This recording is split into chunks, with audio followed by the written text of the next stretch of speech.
Welcome to Live from Plato's Cave. My name is Mario Veen. This is episode 58, Being a Climate Scientist with Aaron Thierry. I'm recording this in the summer of 26. I think something really shifted this summer, at least in Europe.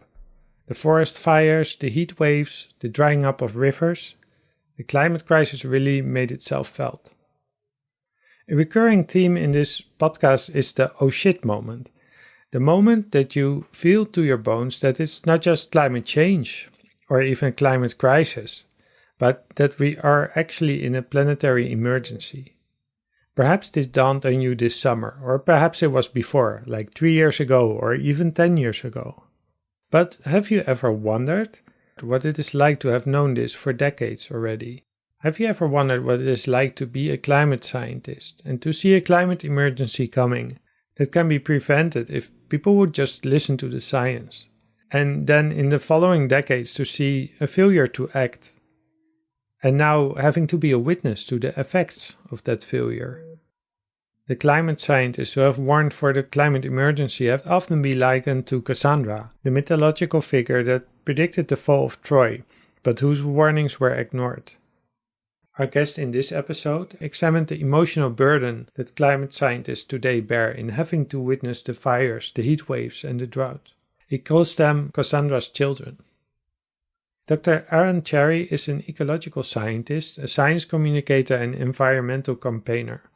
He received his original PhD in ecology from the University of Sheffield and then went on to research climate feedbacks in the Arctic.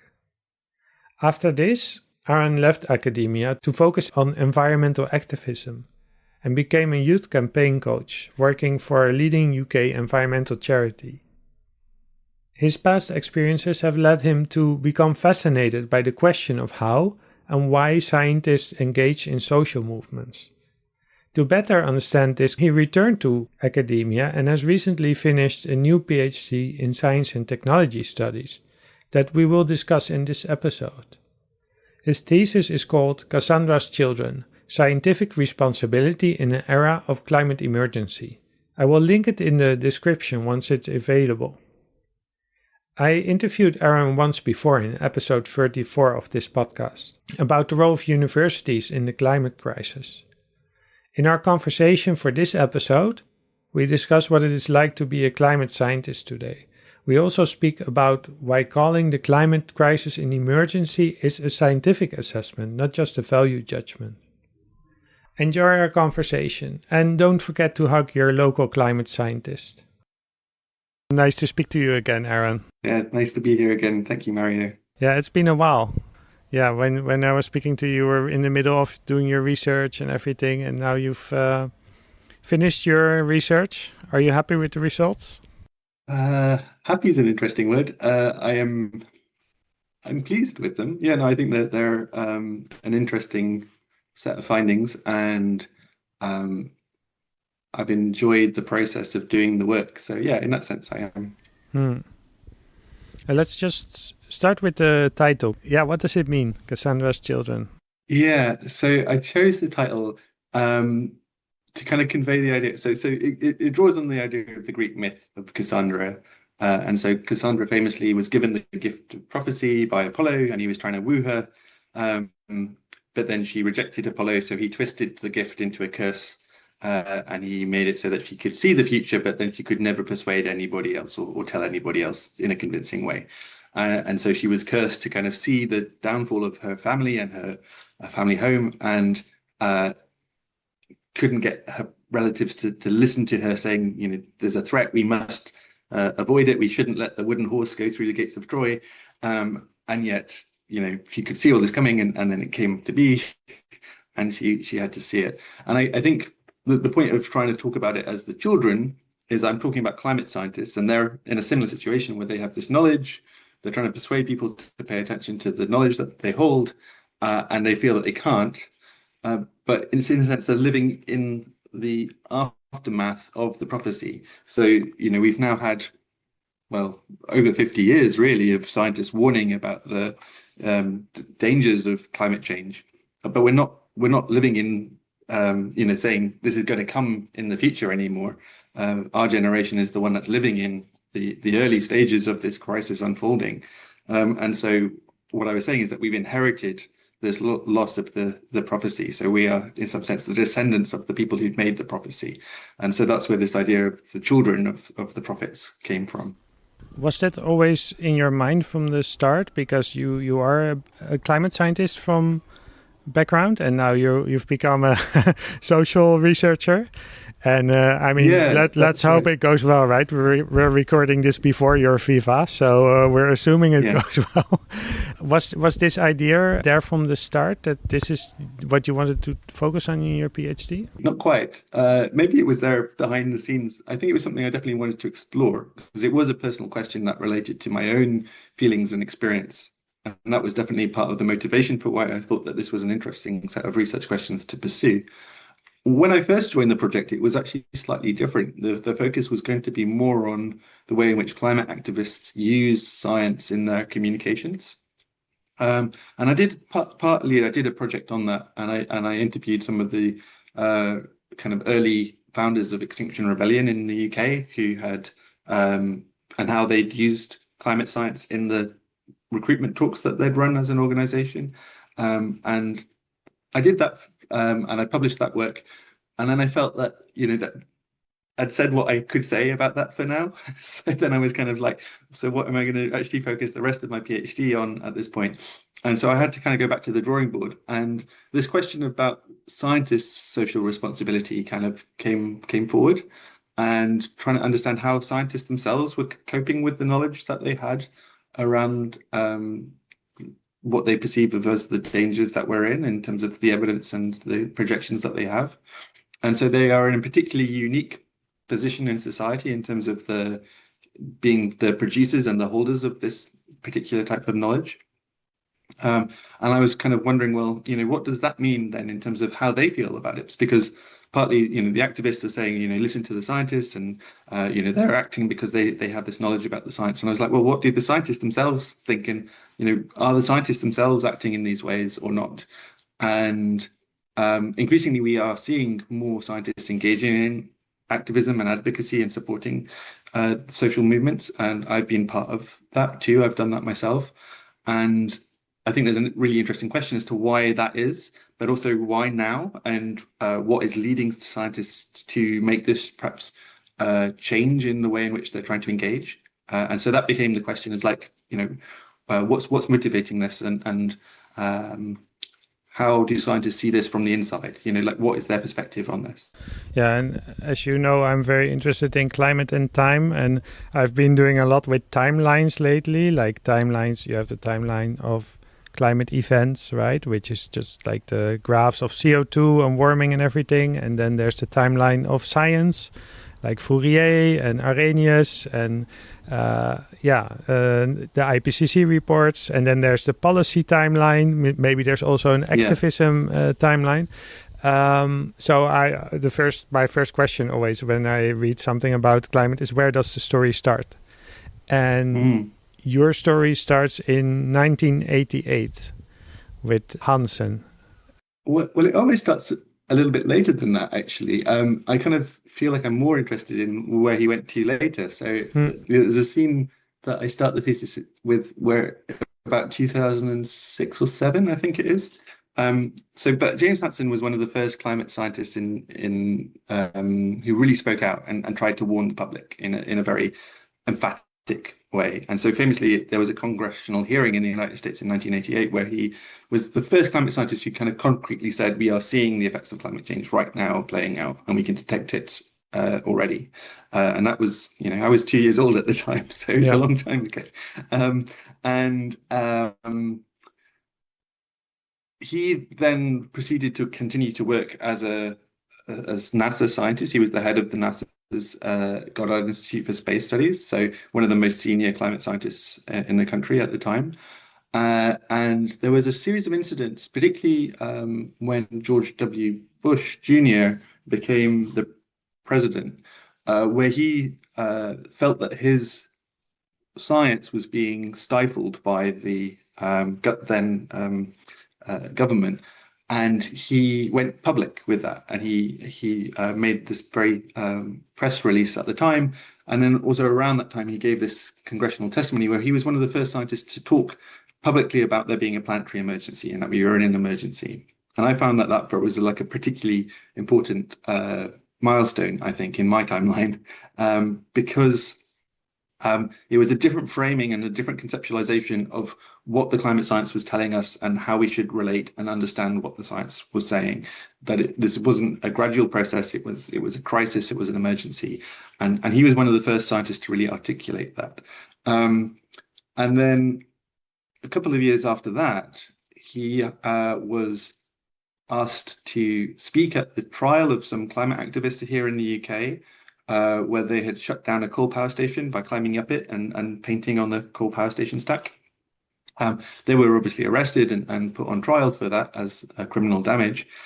And Hansen was invited by them to be an expert witness in their trial. And he agreed to this. And so he came over to the UK and he presented why, in his view, shutting down a coal power station in the UK would actually make a meaningful difference to the world's climate. And that this was an important thing to consider in terms of the risks and the harms that were going to result. And so he was arguing that, the activists' claim that they were acting to protect life and to stop environmental harm was scientifically robust and accurate. And so this was like a really interesting use of science meeting activism, trying to make a moral argument, and that science was being enlisted in that way. But the really interesting thing was 2 years after that, James Hansen himself was getting arrested trying to stop coal power stations in the United States. And so he'd gone on this journey and went from this kind of quite traditional science advisor giving testimony before Congress to actually being an activist getting arrested trying to stop pipelines and power stations. I worked in medical education for a long time, and there they have the term professional identity development. So, yeah, I guess he's then one case study for that, right? Like just in 1988, you're the scientist, you're saying, we as the scientific community can now say that this is the diagnosis. And then I think George Bush Sr. came with, we're going to fight the something with the White House effect. The greenhouse effect with the White House effect. With the White House effect. So then as a scientist, you think, okay, we've done our part. We've done the science. Mm-hmm. Here's the report. We've translated it into a language that you can understand. Now the politicians take action. And then when that doesn't happen... Yeah, what happens? Right, exactly. And in some sense, Hansen was this kind of traditional Cassandra role, right? Like he was warning and then trying to get his message out there and then finding that it wasn't working. And he had to try and think then, he took the next step of saying, well, I know this information. I feel ethically obliged to respond to it and to act on it. And what do I do in a situation where the normal channels of engagement seem to be not working properly, right? And that was a kind of a real motivating factor for him. And he writes about it very well in his book, The Storms of My Grandchildren, which came out, I think, 2009. And so there's been this tradition of, a few scientists really kind of thinking very hard about what their knowledge means for their own responsibility. But that kind of question has come to the fore much more as we've gone on in time. And I think now that we're in a situation where, the world scientists have issued open letters with tens of thousands of scientists saying, warning humanity, saying we're in a climate emergency. This is not just one scientist's point of view anymore. This is the view of the wider climate science community. And so we're seeing many other scientists following the same path, the same footsteps, and leading to the similar conclusions as Hansen did in terms of, well, we have to reevaluate our own role here and think about why what we've been trying to do to communicate has not worked up until now. No. Yeah, I'm thinking back about how you told the myth about Cassandra, that she was, what happened when people didn't listen to her, concerned her family, right? Her home, her city, her country, right? What did you find in your research about the use of emergency? It can be saying, this is an emergency. That means like, okay, everybody wake up. We have to get into action. It's performative. It's a way like calling fire, right? It's a way to get people into action. That's one way of using emergency. You could say that maybe it's a subjective way of describing something. But the other way is saying, like, can we actually objectify this? Is this can a scientist scientifically say, this is a case of emergency? How did you juggle those two sides of the word in your research? So this became really interesting and important to the thesis as a question about the role of scientists in this, because some people have said, it's not for scientists to say if there's an emergency or not. That's stepping outside of what it is to do science, right? This is not a scientific statement that we're in an emergency. That's a political statement. But the scientists I spoke to felt very differently about it, and they had a different understanding of what they were doing. So in a sense, they saw themselves as carrying out a diagnosis of the situation, and they tried to make it a more objective statement. I mean, ultimately, there's always an element of subjectivity in this. And this is the kind of interesting thing, is like, you can't necessarily separate science and values completely, as facts and values are separate in this kind of situation, because, what they're saying is that we're talking about society and things that affect society. And so values will always come up and be intertwined with the science that they're doing. But for them, they were trying to make it, a robust, reliable, transparent diagnosis that other people could interrogate and see if they agreed with the same findings. And so what I argue is that it's not either kind of objective or subjective in a sense. It's this other thing, which is a kind of an intersubjective or interobjective, depending on how you want to put it, diagnosis, where the scientists can come up with a shared set of standards that they can agree to and say, does it meet these standards? And when it comes to climate change and diagnosing climate change as an emergency, the way they tended to do it was to say, well, one, an emergency tends to mean that something is severe and dangerous, and that it needs an immediate response and action, right? Like, that's the common sense understanding. In the context of health, we have emergency care, the ambulance with the sirens and everything. And they have a way of, They even have codes for it. Like, can this person come to the hospital themselves? No, it's an emergency. We need to, all hands on deck. Exactly, right. And likewise, if there's a house fire, it's an emergency. We have to knock down the door, get inside, get everybody out. We don't just go and knock on the door politely and So that's right. So there's a common sense understanding that emergency situations, they're different from regular situations. And the question was, when can we say something is an emergency or not? So one, it's got to meet this diagnosis. It's got to be the risk or the danger has got to be high. And so they kind of say, well, is that true of climate change? And the answer is, well, yes. Many people lives are at stake. Many livelihoods, even whole countries could be destroyed because of this. So it's clearly incredibly severe. But then the second part of that is the urgency of it, right? Like, is this an immediate threat? Is this something that we have to respond to now? And I think traditionally climate change has been seen as kind of more gradual and kind of like a something that's far off in the future, or not something that's kind of an immediate thing. And what the scientists were saying is that, no, that's not the right way to think about this, because in a sense, what they're saying is, like, in order to stop the changes that we're seeing, we have to make immediate changes now in order to reduce emissions. And it's because the time that we have to intervene in the system and to try and change the trajectory, which is not going to be an immediate change, but because it takes time to get to a safe landing point in terms of keeping within our climate change targets, the emphasis from the scientist's point of view is on what we do right now, and that we have to start bringing emissions down rapidly right now. And so for them, that's the sense of urgency that they were feeling. And so when you put those two things together, there's a severe risk, we have to take action urgently, therefore it's an emergency. That was the kind of the logic that the scientists were expressing. And so it was a kind of like I said, it was they were making an ethical argument of witnessing and saying, we've looked at the evidence, we've used these criteria, we've come to this conclusion, and we feel that it's our ethical obligation to warn people that we are now in what we think is an emergency. And that's the logic. Right. And then the Cassandra condition means that it's not acted upon, and the Cassandra's children means that now. So, we're talking right now in July. We just had a heat wave in Europe. Just today, I mean, I really loved, I mean, it's a bad word maybe in this context, but I love the rapid attribution studies that are being done now today, that just like a couple of weeks after the heat waves, we already know in the Netherlands, at least 900 people died extra in a week because of a heat wave. That would be almost impossible without climate change.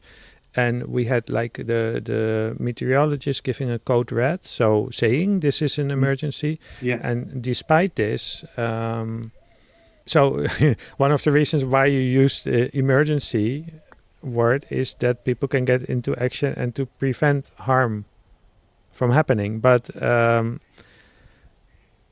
so there's again a double bind, right? In the fact, like, there is still a lot of things that we can do, but there's also a lot of people have died already. A lot of suffering has already taken place and is still taking place at the moment. Yes. Yeah, no, and that's right. I mean, I think so one of the things that the scientists did like about the word emergency is that it conveys not just a diagnosis, but also a prescription, right? That we need to take urgent action, that we have to respond, right? So it has that double meaning. And so it has both this effect of saying what's happening, but also what we should do, or like a normative implication about what we should do. And that we should respond and treat it as though it's an emergency. So I think like that's important. It was also like really clear to me that, you know, the scientists felt very strongly that they needed to try and take action to protect people, right? That they felt that they were being motivated by their understanding of the need to, act on for the benefit of the wider public, right? Like this was important to them because they could see preventable harms, and that we should act to try and prevent those things.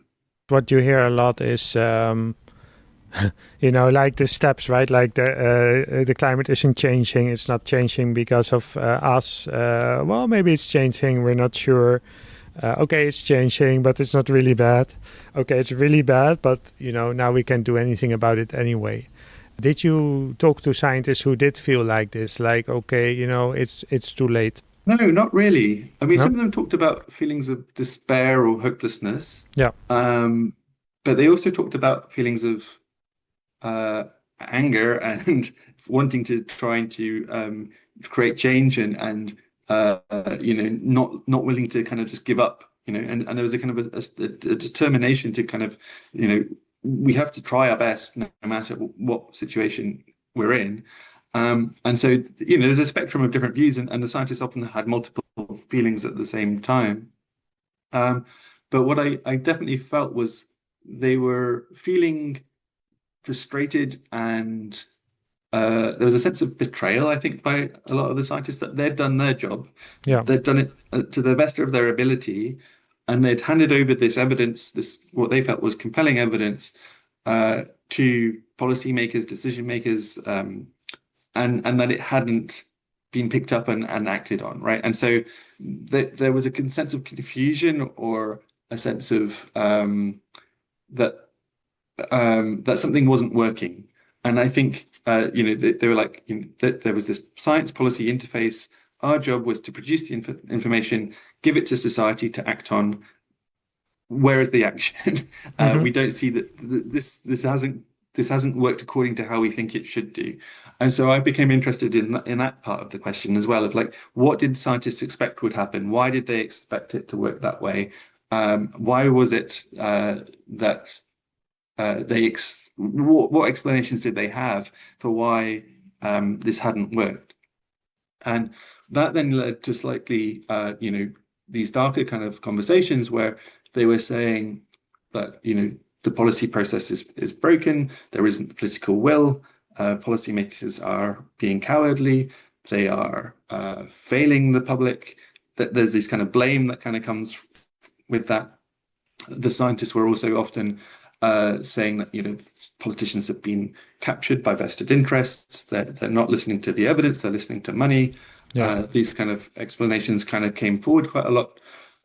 But I think underneath all of that, there was a kind of a deeper sadness or worry that the scientists were saying, well, we believe in this idea that we live in this enlightened age where evidence guides policy and makes the world a better place for people. And yet that faith or that belief was being tested by this reality of saying, well, we've done this process and it hasn't corresponded to the changes that we had expected to see. And so there was a sense of disillusionment with society and saying, well, actually, we feel that society maybe isn't as rational or as evidence-led as we thought it was, or we believed it was. So there was a kind of a process for the scientists often having to confront some very deeply held worldview that they had. And that was a very painful and distressing process that created a sense of, I think, moral injury, I would argue, inside the scientists themselves in terms of how they experienced what was going on. But you're saying that despite this, they did not, how do you say that, throw their hat in the ring, saying, okay, we've done what we could? Yeah, no, that's right. So, I mean, some of them double down and try harder and say, we just got to persist at this and keep going. And there's a sense that, we just keep doing the same thing over and over, or maybe do it louder or whatever. But others had come to a slightly different conclusion and said, well, whatever we've been doing hasn't been working, so we've got to try to do other things as well. Right, okay. And this has then started to lead some of the scientists to explore different ways in which they can try and help create social change, including getting involved in social movements, taking up more activist stances. And I think what was interesting about this is that rubs up against traditions of what scientific roles it require of scientists, right? That often it's been seen that, a good scientist traditionally has been someone who is perhaps, disinterested, apolitical, presents themselves as being neutral with regards to policy matters, and that has been seen to be the mark of a good scientist. And they were saying, well, we've tried it doing that, and it hasn't led to any kind of social action. So they're starting to say, well, maybe we need to question that assumption. Do we need to be neutral in the way that we historically have thought of ourselves? And for some of the scientists that I spoke to, they were like, we don't think this makes sense anymore, this question of neutrality. We know the harms that there is. Being neutral in the face of this knowledge means being complicit with, allowing this harm to continue. And that doesn't seem like an ethical position to hold. So increasingly, they're saying, actually, we can still be, good scientists, whilst at the same time adopting more advocacy positions and speaking out and questioning government policy, and even engaging in civil disobedience potentially, right? So we are seeing this emergence of a new identity or a new self-concept of what a good scientist can be, emerging through scientists renegotiating their role, basically. So if I understand you correctly, they're not saying this as, okay, the scientist part isn't working, now we're going to do activism or we're doing something else, but they connect it to, okay, this is what being a scientist apparently means in this age. That's right. Yeah. So it's like they're not walking away from doing the research. The research still has to be done, right? But it's thinking about how do we connect that research to society in new ways.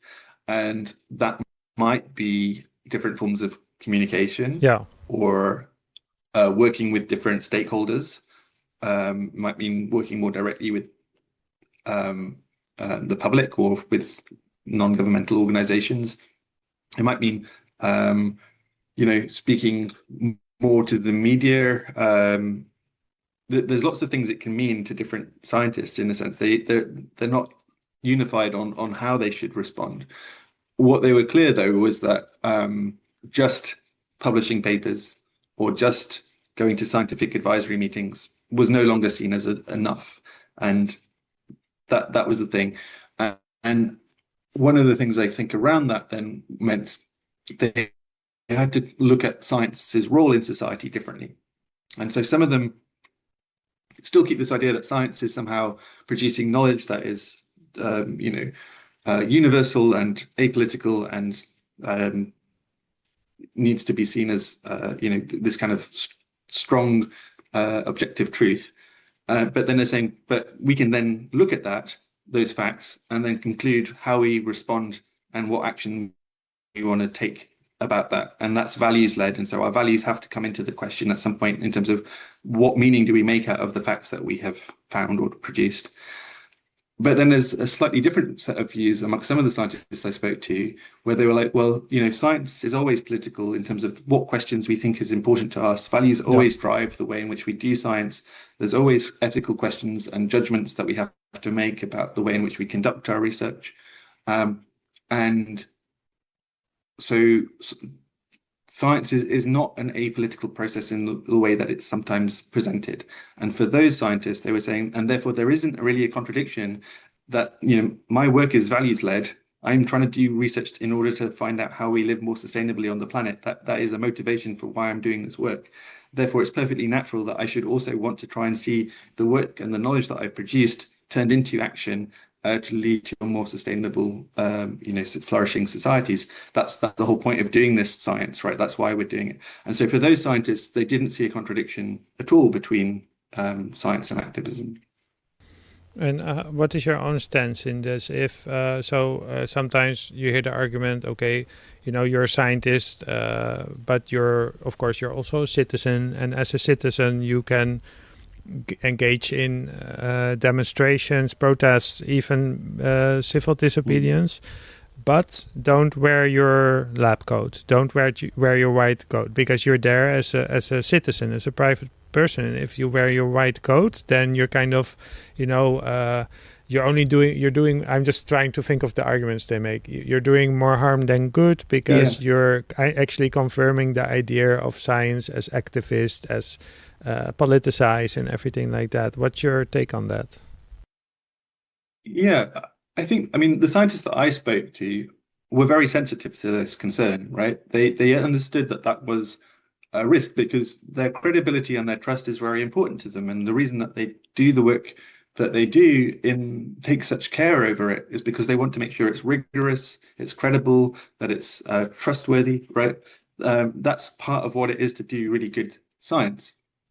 And the idea that then people would dismiss it because they seem as though they have an agenda that is dictating their conclusions or something like that, that would be really worrying to the scientists that I spoke to. And so they felt that they were caught on a bit of a dilemma here, where on the one hand, they knew that they have to, try and maintain this trust and make sure that that's, not compromised. But at the same time, they're also really clear that they have this information that needs to be translated into action, and it's not. And so the only way that they can see it actually having that effect is through more activism, right? So it's like, how do we weave these two things together where we try and maintain the trust and also take more action, more challenging action than we have been doing. So the way that they kind of marry those two things together, I think, is by asking a different question, which is around how is trust and credibility built and earned? And one of the things that they're saying is that imagine that you knew that somebody had some really important information and they didn't do anything with it. They didn't warn the public. They didn't act on it. They just hid it or kept it secret, right? Would you see that person as trustworthy? Right? Would you see that person as working for the public good? And the answer there is no. I think for most people they would say that that person had an ethical obligation and they haven't acted on it, and that is a sign that they're not sharing our values and that they're not trustworthy. They're not looking out for the public good. So for the scientists that I spoke to, they said, well, looking at it that way, we think that we would be undermining the trust in science and losing credibility as scientists if we didn't act on the science that we know to be sound and solid and important. And so for those scientists, their calculation of where the risk was to their trust and credibility was different, right? They were looking at it as saying, we think that if we didn't take more action, we would lose this trust with the public. And I think that that's a really interesting perspective that is different from the one that we normally hear, which is that, scientists shouldn't speak out in this way because they will lose trust. So, it's a different way of looking at the problem entirely.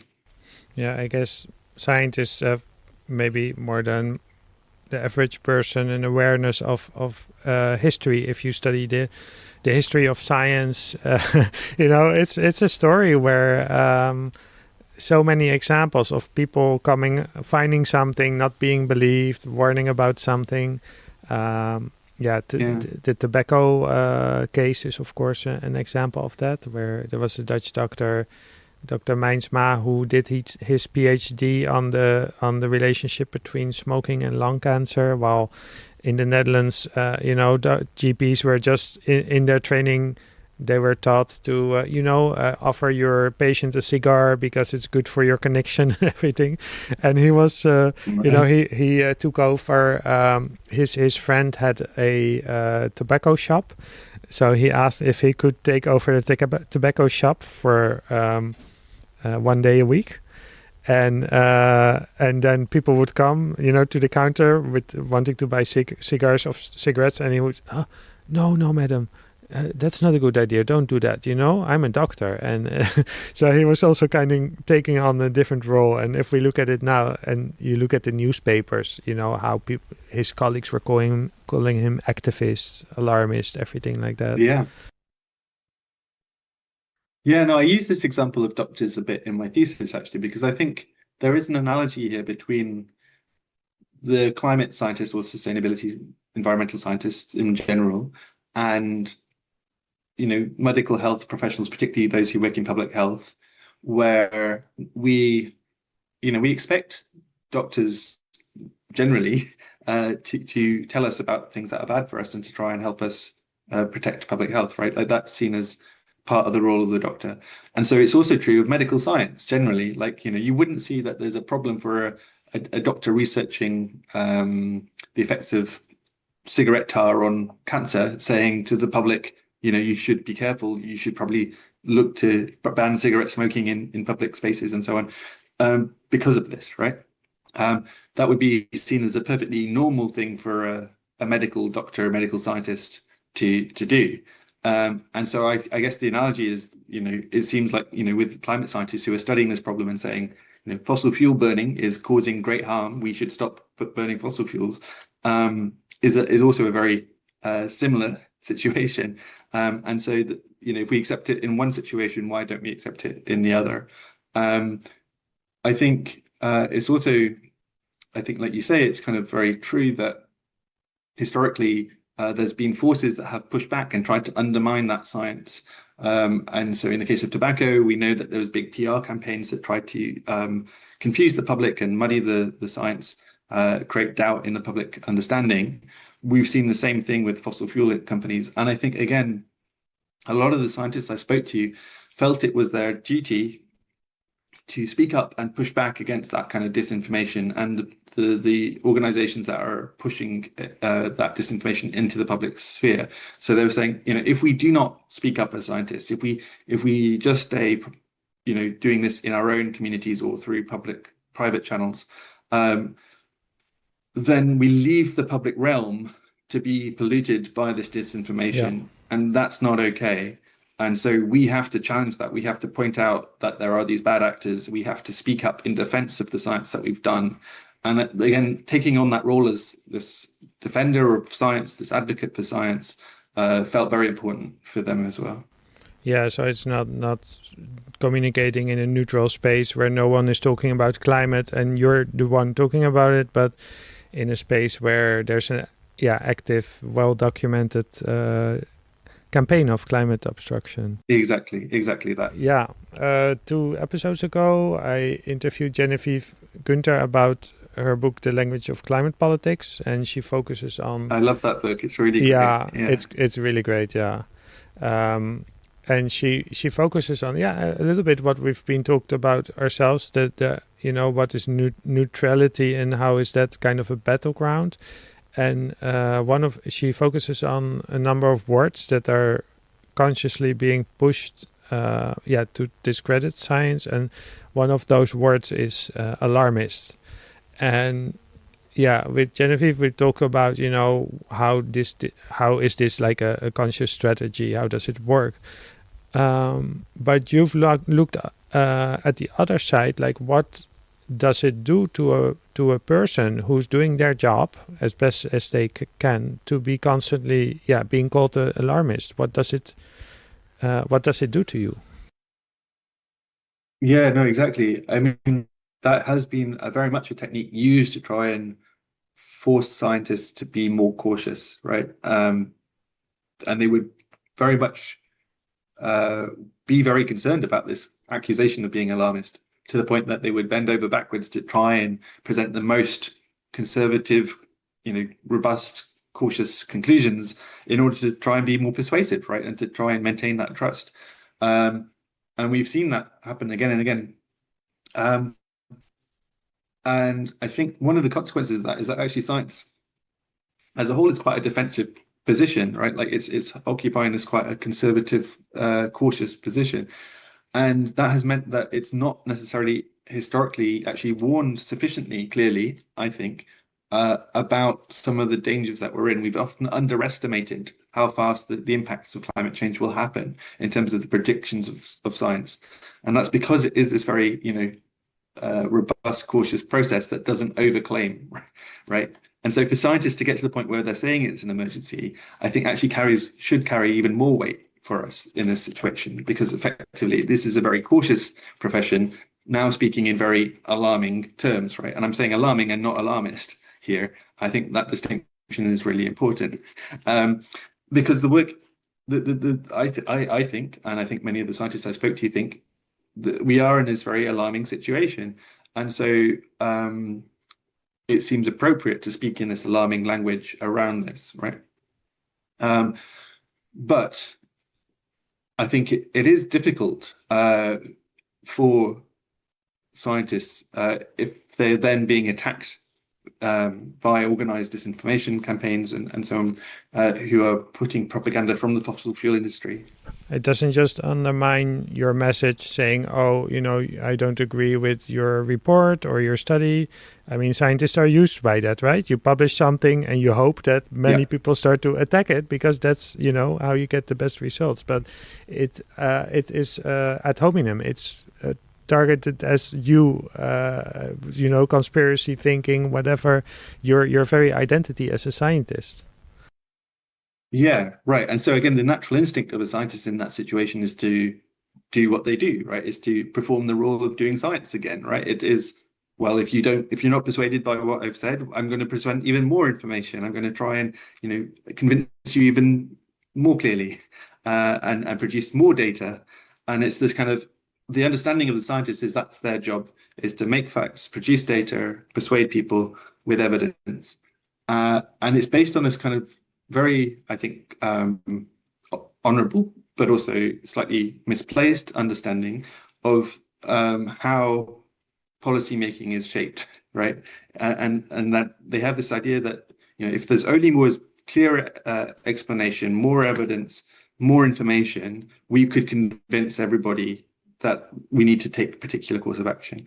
And I don't think that recognizes the way in which policy is often influenced by actors with particular vested interests, and that decision making is not necessarily always done, from this purely public good orientation. Right? It's often there are competing constituencies who are competing for resources or for influence and so on, and the scientists, I think, are often quite, I think, poor, I think, at grasping that. And so what they end up doing is reverting to doing what they know how to do, which is scientific education or scientific communication, rather than trying to engage with actually how do you become more influential, how do you become more powerful, how do you become more effective at shifting public policy and policy making decisions. Is that your assessment that that scientists could focus on that more? Yeah, I think that's right. That's kind of where I get to a little bit in terms of where I've reached my conclusions currently. I think scientists need to think more politically about how change happens, and that means that they have to become more confident in taking on a more trying to help build more powerful constituencies to push back against the vested interests that are blocking action on these issues. And I think one of the ways that has to happen is that actually it's important that scientific institutions start to championing climate action, and that might be learned societies, royal societies in the case of the UK, National Academy of Sciences in France and America, or universities as another example where a lot of scientific research is done, right? I think those are organizations, institutions that have a lot of social legitimacy and influence. And if they were to become more organized and more focused on trying to push for progressive action on reducing emissions, confronting the power of these vested interests that are blocking action, I think that would be a very helpful thing for society at this time. And I think that's more important than having individual scientists take this on as a role in addition or as well as all the other science that they're doing. So they need to feel like their institution is behind them.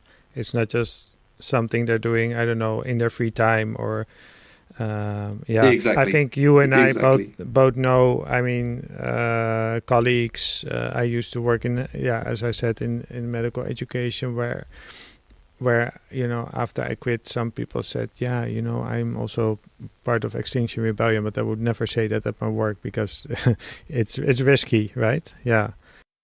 Yeah.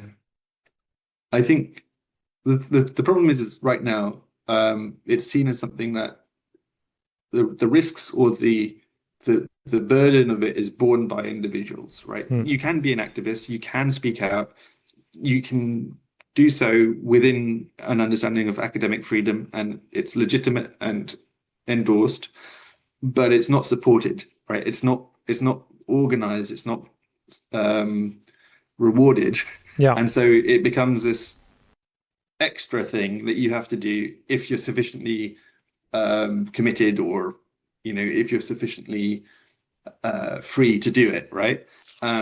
That's not enough to actually shift society in the way that we need. It's an awful lot to kind of mean that these individuals often can be picked off or challenged or isolated. We need to have much more solidarity within the scientific community around this, and saying, no, we all recognize that the threat to society, to us, and to society, and the things that we care about is really great. And it's clear that our societies are failing to respond with the urgency that the science is making clear is required. So the responsible thing to do as institutions who recognize this and who advocate on the behalf of evidence-led policy is to become more influential with this information. And that means, I think, not just putting out reports, but actually, confronting, speaking out, challenging, being more disruptive, but also, convening, using resources to show leadership, to cut the emissions of their own institutions, to stop taking donations from fossil fuel companies, and to show leadership in those ways. Those are all things that we can do, but that has to be done at the institutional level and not just on the individual level of the scientists involved. Yeah, of course, one other trait of scientists is that they're, you don't associate them with, like, they're not like, I don't know, actors or another profession where people are very easy to talk about their troubles and their feelings and everything like that. And, that's maybe one of the main reasons I think your thesis is so valuable, because for people who are not climate scientists, you kind of give a voice to the scientists. I mean, you let them speak, right? You've done interviews, and there are many. Their words are all over your book.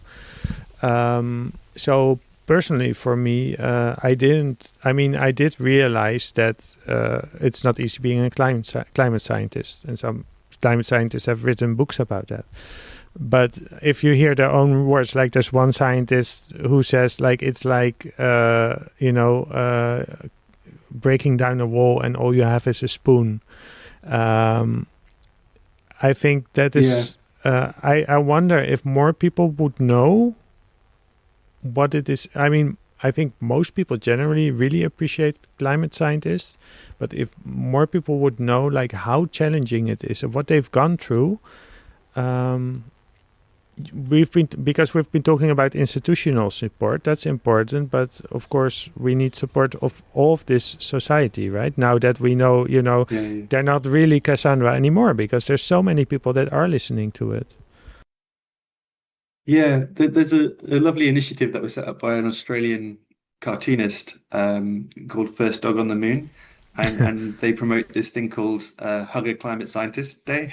Yeah. So for publics to show their appreciation. So I think that's a lovely idea. Yeah, I tried to make sure that the scientists that I interviewed really spoke because I was trying to represent and understand, how are they feeling? How do they understand the situation that they're in? What is motivating them? And so the whole point of the thesis was really to try and give them a chance to express and to interpret, what that really means. And like you say that, clearly they're scientists are feeling very distressed by what they know, right? And yet they still keep showing up, they still keep going to work, they still keep trying to do their role and to help society. And I think there's something very heroic about the way in which the scientists show up and do that work.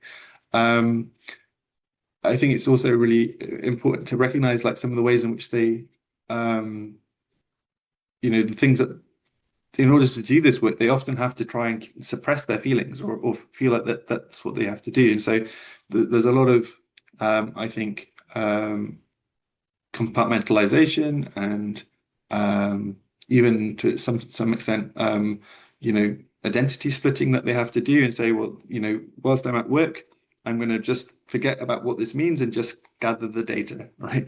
And then when I go home and I look at my kids, then I might have to think about what does this actually mean, right? Like, but in order to go back to work the next day, they've got to be able to kind of put it in a box again and say, I'm going to try to not think about it. And one of the things that I kind of argue is that as the crisis is getting worse, as the emergency is getting closer and the impacts are hitting more severely, more close to home, they're thinking much more about what's this going to mean in my lifetime of my family.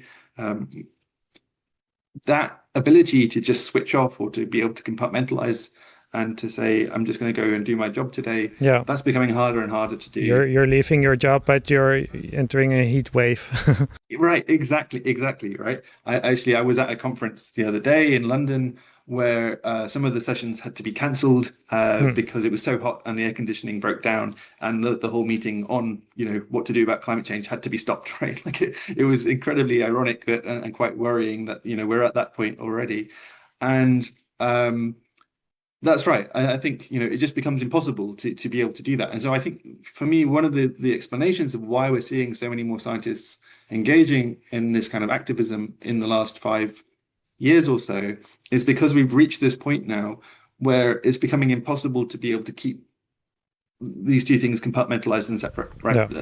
It's more and more confronting us on a daily basis, and we're more and more having to ask the question, what are we going to do about this? What's my responsibility? How do I respond? And for scientists in particular who understand what's going on, they understand the stakes of what happens if we don't act. It's an incredibly concentrated set of pressures, social pressures that is on them. And I think it's a set of pressures that comes from the kind of social institution that they're a part of. And so for me, when I talk about this Cassandra condition of scientists, I'm talking about it as this kind of social force, the social form that is common to scientists in many different places, right?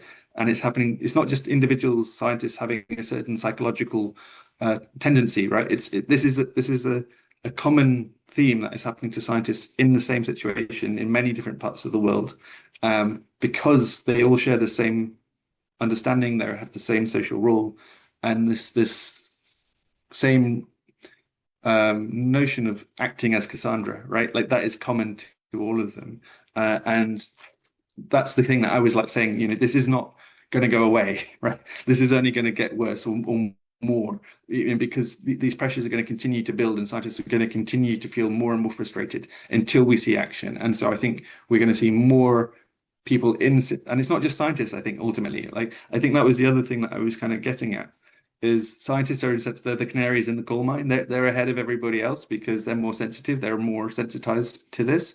But the rest of society is going to find themselves in a similar situation. We're all going to be affected by climate change. We're all going to understand it increasingly as a threat to the things that we care about. And we're all going to want to see action on it more and more.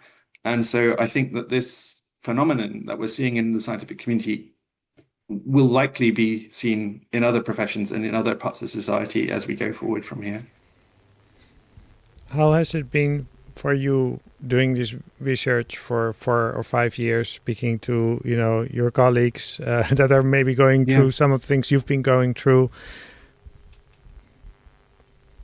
Yeah, I mean, it goes back to, I went into doing this research because I'd felt a lot of these things myself when I was doing my own science, which was working up in the Arctic, studying the effects on climate change on permafrost soils and carbon cycle feedbacks, and really thinking about, okay, where does this mean we're headed as a planet? Those were big questions that ultimately meant that I said, I don't want to keep studying the problem. Like I want to understand why society is stuck. Why are we not responding? And that was clearly to me at that point a more of a social or a political question than a scientific question. And so it became obvious to me that I wanted to switch from doing this natural science, ecology, to studying more the social science, the social world, and understanding what motivates people, how do we respond, how do we organize. And that's why I made the switch from one field to the other. And I think that's helped me make more sense of why we're in the situation that we're in and what we can do about it.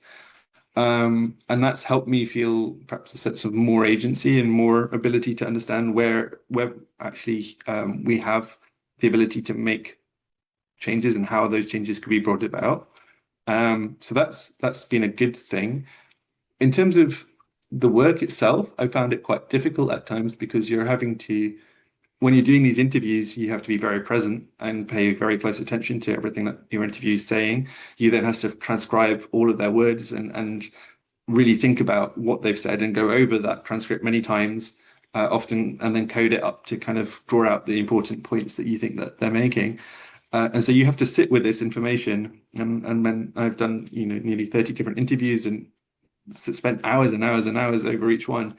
And in that process, you have to really empathize with what the scientists who you've spoken to have been saying. And I found that started to take quite a toll, because when you really accept, the fears, the anxieties, the frustrations that they have, and trying to understand why, that's quite a heavy burden to kind of like take that on, because I think that these are some of the biggest threats, concerns that we face as a society, and these scientists know that. And so to be confronted with that every day for several years, trying to understand that, took quite a toll, I think, on my own psyche, to be honest. And I think, it's just something that comes with this territory, right? We have to be kind to each other. We have to support each other if we're working on these issues. They're not easy things to think about, and yet we have to find ways to do it on a regular basis, right? Because that's the only way we can make progress on the society, is to actually look at the problem square on and think about what we have to do about it.